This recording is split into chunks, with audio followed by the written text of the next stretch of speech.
I just watched Boudica, and it's quite interesting that's sort of being pushed and coming up on online at the moment, because it's an energy that came through to me in 2020, and there are a few people who I'm not really in touch with at the moment, or anymore. He also mentioned that I came across them as Boudica, Boudica.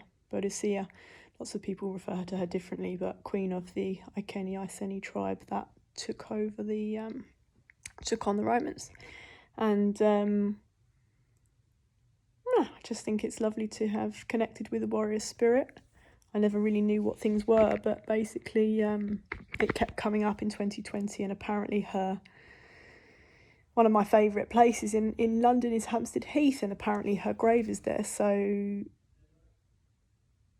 where it was is ringed around with a little fence, and it's got these incredible trees. So one day I just jumped the fence with someone who I used to know, and did a little bit of drumming there. And interesting energies that are rising in the minute, the old kingdoms.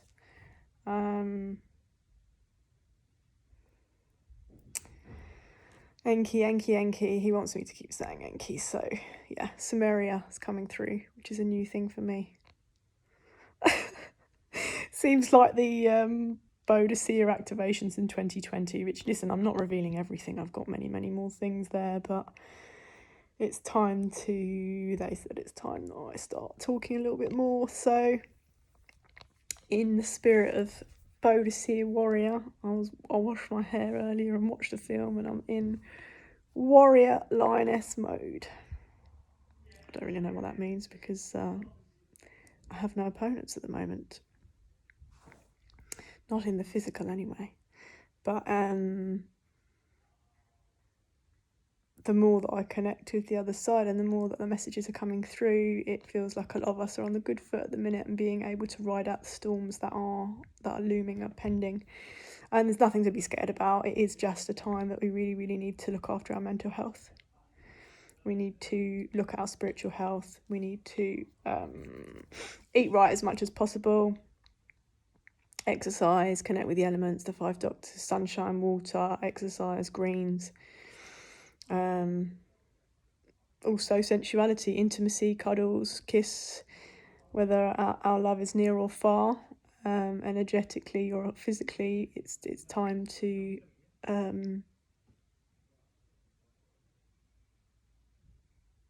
find vitality where we can, in whatever way that means to us, and that is also with music and frequency. God, it's so loud here, sorry. I am not going to be doing a big video because I'm distracted, but I wanted to honour Boudica.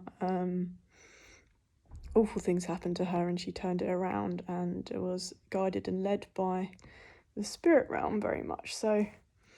And when we allow the non-physical to, well, if they ask our permission and we grant them permission to become part of our world, feels very harmonious, feels quite ethereal. When we pull ourselves out of the matrix and we don't really know quite what it means anymore, or who am I, and the past, present, future merge, and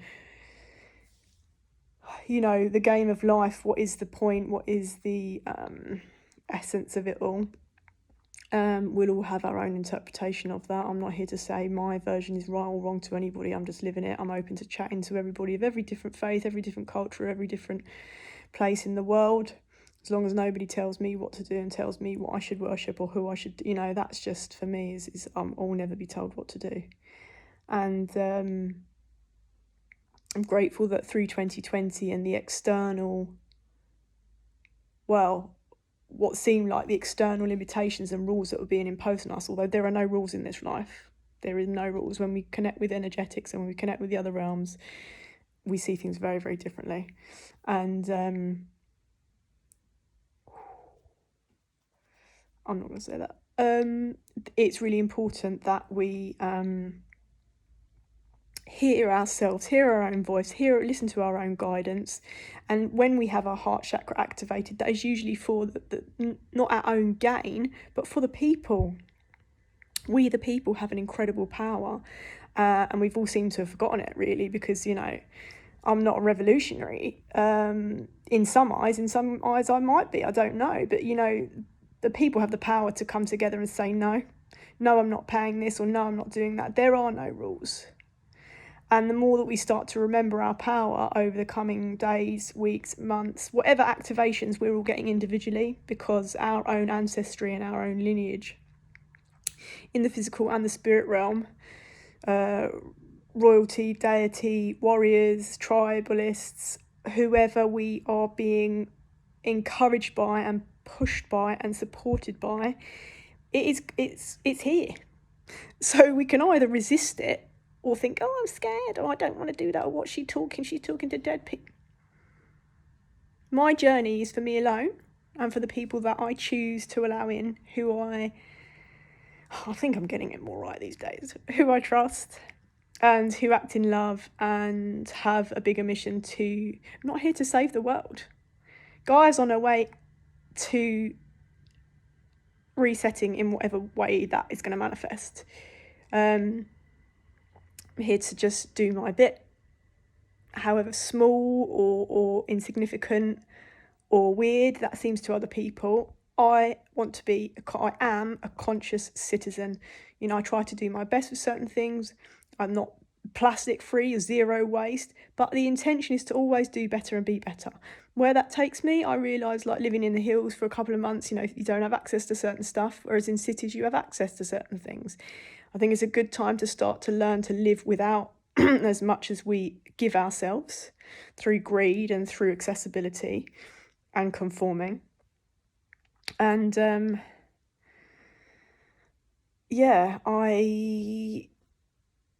I think there's many lessons for us to learn here right now, and for us to not be shocked by what comes out and what portals open themselves up to us individually, should we ask for higher help, higher guidance. As I said, Boudica, you know, whether something's true or not, I can't deny me hearing Boudica and hearing certain things and having visions in 2020. I can't deny that. I can't deny that 2 or 3 people around me was calling me Boudica, or mentioned when I said, oh, you know, I feel like I'm a warrior, I'm building this global army, spiritual army around the world. We're all inputting in our own way, in our own unique way. I can't help people saying Boudica, or telling me the story, or finding out that her grave was in Hampstead Heath, one of the places that I was living next to for 3 years. You know, energy's energy, never lies, never dies. And it brings us to people, places and things temporarily, or for longer term, or forever. And it's really time to shed the emotional baggage and the weight so that we can move forth lighter. We need to be lighter. And that encompasses gut health, brain health, mental health, spiritual health, physical health, emotional health. And the company we keep, the energy around us, the expectations, how much we need to talk or not. It's really time when we don't speak and when we're silent with us, it's a conservation of energy. A lot of us, channels or intuitives or mediums, whatever's coming through for us right now, does take energy out of us. So we might be seeing as doing nothing to people from the outside, but they've got no idea at what energies are working through us or with us, or who we work in alignment with, and how that might affect the physical body. If we're new to stuff, it can tire us out, and we have to flow through the guidance that comes from higher self or whoever we're channeling.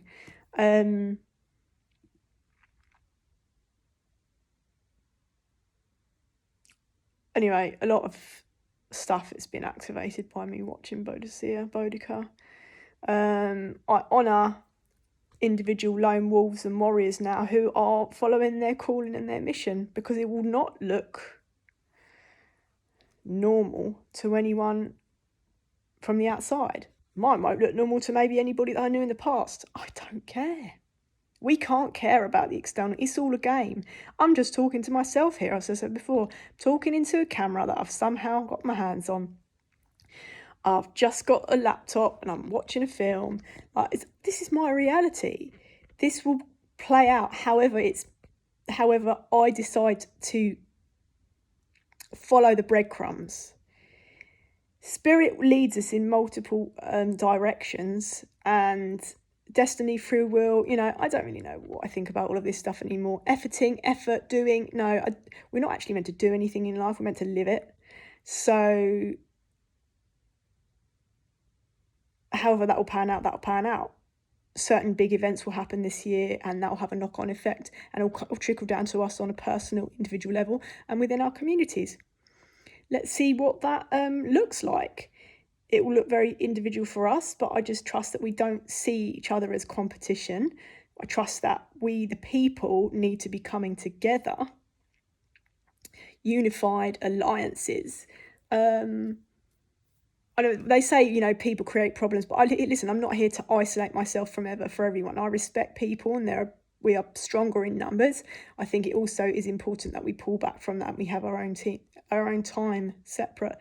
As I've said, and it's a repetitive theme at the minute, but this is me training myself, deprogramming myself out of the matrix. And so I will repeat, because this is how, after 10-15 years of education and all of that, things get drummed into you. So 3-4 years on this journey, I'm still learning, I'm still reprogramming, I'm still getting out of certain things. And I think people think diet and this, that and the other is all about aesthetics or skin or weight and fat. It is also about the internal organs and the chakras. So more sugar, the more dense your body is, the less messages can come through. If we keep thinking that sugar and all of this stuff is just, and fat and eating cheese all the time and meat all the time, and I'm not here to push any agenda, people will find their own balance. I'm just saying, should we want to be lighter? Should we want to connect with other energies? Because we need to be cleaner. Cleaner energies won't come through our vessel if we put shit in it all the time. There's a balance, because I connect with the underworld, I connect with both realms. And so, as I'm not a purist, and I don't believe I will, there's a shamanic nature in me that goes primal sometimes. So there is a bit of darkness that asks me to consume things or put things on the altar or offerings, because I'm being asked to do it. I'm not here to question. I don't ask questions. I receive information when it's the right time for me to know things. The waiting back in the day was more uncomfortable, but that's the lifelong lesson for me. Patience.